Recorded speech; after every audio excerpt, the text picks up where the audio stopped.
I'm Tom Campbell from Cultaholic.com, joined by the Nikki tutorials of internet wrestling, Adam Pacitti. It's another reference I don't understand, but some people are going to love it and they'll love you for it. Makeup and beauty expert. Okay, good. Are we going to not do that series now where we cover your face in blusher? Is that not happening anymore? You can cover my face in anything you like, Tom. Dirty pervert. It's a fun joke. News! Seth Rollins shoots at AEW and calls out Kenny Omega. WWE morale is low with more releases expected. And a superstar makes a big return on last night's Monday Night Raw. Find out who soon. In wrestling, you don't give Tom Campbell a shark puppet and you do not give Seth Rollins a live mic. This seems to be a lesson that we're struggling to learn this year. Not just a live mic. Don't give him Twitter. Don't give him a push. Don't give him a title. Just put him Don't give him my respect. Put him in a steel box where he can't interact with people. I'm not going to be horrible about it, but so he did a convention Q&A this weekend, and he was asked if he would be up for a match with Kenny Omega. And I quote, "When Kenny's done playing in the minor leagues over there, then he can come and work at the absolute top professional wrestling, sports entertainment please, company in the world, in front of the most people and make the most money and have the biggest matches, which is with me at WrestleMania." Pretty much the cadence in which he announced that as well. Yeah, he's not doing himself any favours here, is he? This is like, the thing about Kenny and some of his comments is they've clearly been in character, and Seth keeps making these comments when like he's supposed to be the top babyface, and I get that he's just bigging up the company he works for. There's something to be admired in that. But yeah, there's not enough of that, is there really, in WWE? People like enjoying being in WWE. No, it doesn't seem so. No. But I don't think this does him any favours. I just think he comes across as a bit arrogant, and he's just wrong in some of the things that he's saying. When they're saying that it's the best professional wrestling and stuff, it's not really, is it? Like, as far as an in-ring work rate-based product goes, I'm not sure it is. No, that's blatantly Impact. What are you talking about, mate? It's really good. I know. It's the best wrestling company in the world. And it always comes down to making the most money. It always comes down to money. And it's just a really grim thing. Whenever you talk about money, it's horrible. And I think the fact that he always seems going, "Hey, come make money, look at my money." Like he's like Scrooge McDuck, sat in a big vault of coins. It always seems like it comes back to this. It kind of echoes the Will Ospreay thing that happened a short while ago, where it's like, "Hey, little guy, look at my money." No. Bit of that again, and it's just away from all that. As the wrestling journalist that I am, it's Seth once again just playing silly buggers. But as the wrestling fan I am, I like the idea of Rollins versus Omega. Well, great, because it's not going to happen, Tom. So don't get excited. He said WrestleMania, mate. I'm glad you fantasy booked a very obvious dream match for yourself there. Thank you, mate. It's a very easy PR move, this one. When you get asked about this stuff, just say, "Oh, a lot of my friends are over there. I wish them the best. We're doing things very differently over here in WWE, but yeah, there's enough professional wrestling fans for everyone." It's just easy, isn't it? It's so easy.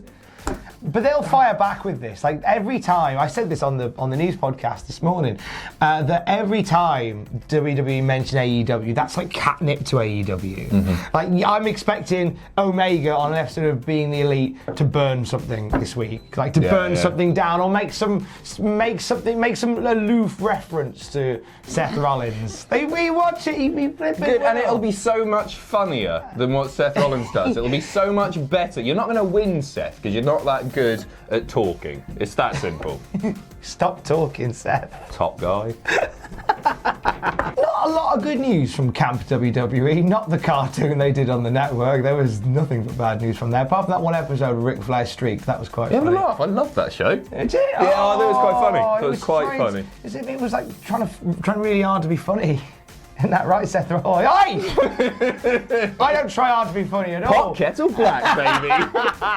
But yeah, the morale's not great in WWE right now, is it, Adam Pacitti? No, Brian Alvarez speaking on yesterday's Wrestling Observer Radio, he said that he's been told that there may be more releases coming. Morale has not been good for a long time, but apparently the morale has taken an even bigger hit since October the 1st. If you recall, the belief within WWE, their idea was, oh my God, we're going to go to Fox and there's going to be a new boom period. And it appears that with declining ratings already, that's not really happening. Maybe as soon as they thought it might. There's about 1 million people between Raw and SmackDown, and SmackDown has had all this money pumped into it. Yeah. The figures don't seem that different. I was of the mindset as well that there was going to be this was going to be the start of like a shake-up for the industry, and I think you know what, I think it is a shake-up for the industry in a wider perspective, but I'm not sure that WWE are necessarily in 5 years' time, 10 years' time, going to be at the forefront of that. I think it is an exciting time, and I think the professional wrestling industry is changing massively. Very exciting time to be a fan, etc. But yeah, I'm not sure that WWE. I don't know. I feel like they. And this might be really obvious. I feel like they oversold SmackDown a bit to Fox, because you had that first episode that had The Rock on it and all these big stars, and then and this is no disrespect to the players involved in this. I'm just calling it as somebody who's watching wrestling for the first time, somebody trying to experience wrestling for the very first time, where you have your first episode and it's this big homecoming show with all these guys, and the focus is on all these guys from past, present, and future. 3 weeks in, I'm Shorty Gable. No, I'm Shorty G. And that's no disrespect to Chad Gable, but it's suddenly like you've gone from here's all these people, and then you haven't used the people that were there in week 1 to establish guys in week 3. You know, basically, if you'd had Chad Gable beat The Rock clean in the center of the ring, this would all be fine.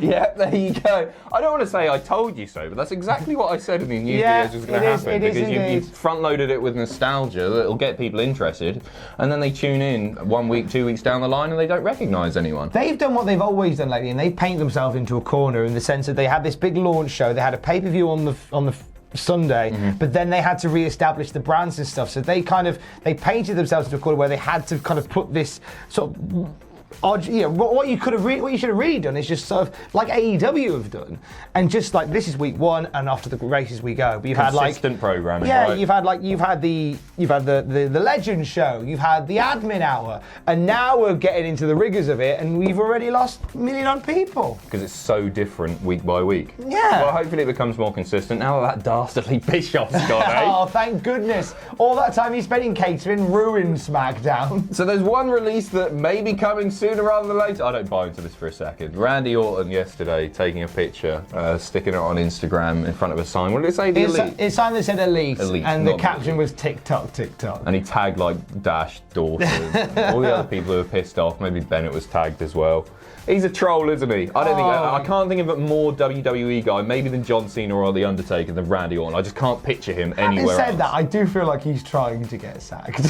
They won't. I know they'll never do it. He used the N-word like 2 weeks ago, Tom. He's fine. That's what I mean. Like he's trying to get sacked, and it's just not happening for him. I think he's stuck there forever now, like in some sort of weird limbo. But there's a few of them. So there's a few names floating around of people who just want to be gone from the WWE. Can I quite guess a few. them? I don't know who you're talking about. No.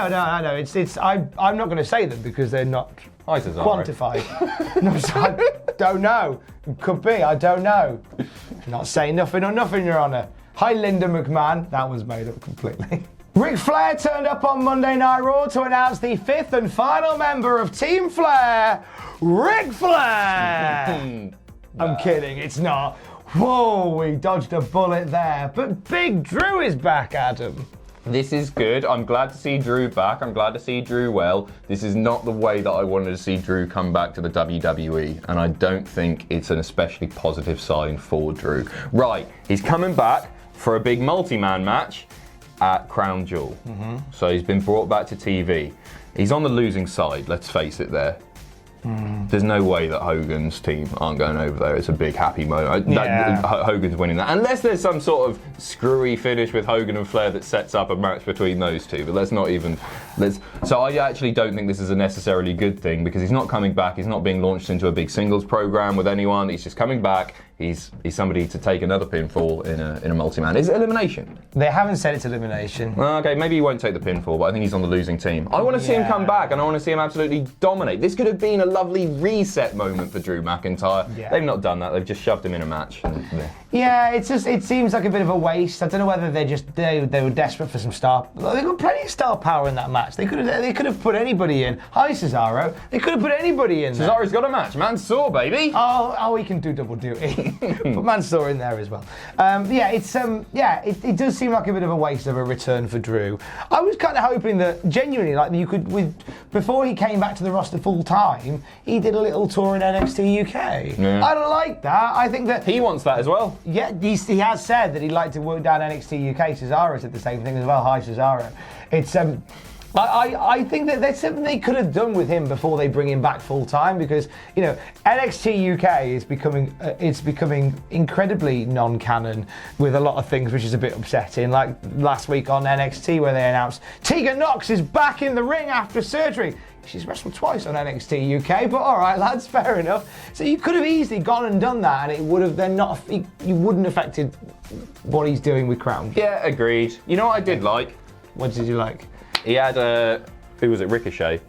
I only saw the GIF. I haven't watched the episode yet. And he did that reverse Alabama Slammer thing on the steps. Oh, that was bloody cool. So props nice. There you go. Round of applause for you there. You're going to do Raw Graded for us in a bit, aren't you, though, Mr. Pacitti? That's on the YouTube channel a bit later on. I haven't got an outro. Yes, it's Tom Campbell in a tee. That was mid-joke. Oh, got an outro. Oh, God, he's got an outro. He's all Billy Big Bollocks now. I'll take it away. Just as easy as I gave it to you, Tom. You did I edit these. Boom, it's gone. Put me in there. Thanks for watching. Let us know what you think in the comments down below. You can follow us on Twitter at Cultaholic. You can find us on Facebook at facebook.com/Cultaholic. If you enjoy what we do here at Cultaholic, you can pledge to us on Patreon. That's patreon.com/Cultaholic. And most importantly, don't forget to hit subscribe and join us.